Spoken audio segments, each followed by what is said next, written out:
Alice was in the hospital for months. She saw doctors, interns, psychiatrists, physical therapists, speech therapists, once a reporter who had actually scaled the building, poked his head through the window to ask, "Hey, Alice, how do you feel?" and snapped a few photos. All the mirrors had been removed, of course, from her room and bathroom, but Jenny and her mother brought the hand mirror with her initials when the doctors thought Alice was ready. They couldn't have saved our little boy, who mother said. This was the only way to keep you alive. No one knows what it will be like, said Jenny. You're the only one who's ever survived before. I know all that, Alice slurred. The doctors had taken the precaution of giving her a mild sedative. It made her feel like everything was happening to someone else far away. She held the silver mirror in one hand. With the other, she pulled her face, squeezed it as if it were clay. Alice was mesmerized by the unfamiliar eyes, big and brown and dark. Whenever her father painted her, he'd spent most of the time on the eyes. The eyes are the mirror of the soul, he used to say. Whose soul is that? Alice wondered. For a moment, she considered screaming, but it was too much trouble. Besides, it wouldn't be her scream. It's okay, Mom, she said. Maybe I'll start to look like myself again. If I try hard enough, if I concentrate hard enough. Very slowly, over the course of years, my eyes will change color. My face, it might. Alice's mother stroked her hair.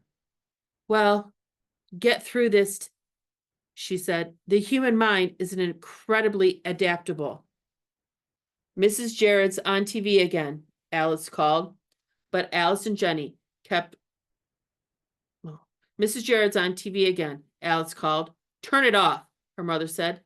It's time for birthday cake, but Alice and Jenny kept watching. Above the television, the faces of the family portrait Alice's father had painted, smiling into the room. A new development in the story of Girl X, said the newscaster. First surviving recipient of a brain transplant. Alice's mother stood in the doorway, wiping her hands on a tea towel. She had fewer freckles than Jenny, and the long braid which hung down her back wasn't quite so bright a red, but the family resemblance was unmistakable. I don't want you to worry about the Jareds, girls.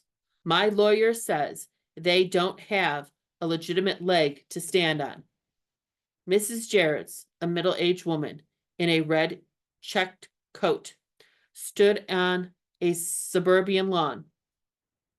She had dark hair, just beginning to gray, and Alice's long, dark eyes. A short man with a pot belly smiled self-consciously beside her. Is that your family? Jenny asked. I don't even know them. Mrs. Jared, said a female reporter with a microphone. Has science gone too far? She's our daughter, the woman replied with emotions. When we signed the release form for donating her body, we didn't know they were going to bring her back to life with someone's new brain. Our Gail is alive and living somewhere in Toronto, and I'm not even allowed to see her. Mrs. Jared began to cry, and the camera cut away to Alice and her mother leaving the hospital amid crowds of journalists. Since she was under 18, Alice's face was covered with a round black dot. The girls had both seen this footage many, many times before. Gail, wow, that's so weird. It's not my name. The TV flashed pictures of the Jareds before the accident. A girl with a dog, a smiling teenager wearing a party dress. Ooh, nice outfit, Gail. Darn those TV people, said Alice's mother. They protect our privacy by not showing what you look like, and then they show pictures of your body before the accident. That makes a lot of sense. The Jarretts probably gave permission, said Alice. Anyway, it doesn't matter. Everyone at school knows. The whole world knows. Alice's mother continues as if she was talking to herself. Those Jarretts. If we start having reporters all over the lawn again, she twisted her face in disgust, strode across the room, and turned off the television with a sharp flick of her wrist. Hey! Come on, cake time. I made it from scratch. Alice's favorite, chocolate and mocha cream.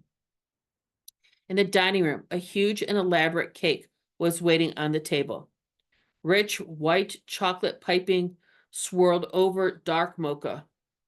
Orient candy violet decorated the cake's tall side. Awesome, Mom, said Alice. She couldn't remember her mother ever making a homemade cake before. You blow first, she said to Jenny as she sat down. You're the oldest. By 2 minutes, said Jenny. Anyways, maybe I'm not the oldest anymore. What do you mean? You might be older than me now with your new body. You might be old enough to drive for all we know. Alice's brown eyes widened. Mom, if my body is 16, does that mean I can get my license? Forget it, her mother said as she lit the candles. You could barely walk 6 months ago. She switched out the lights.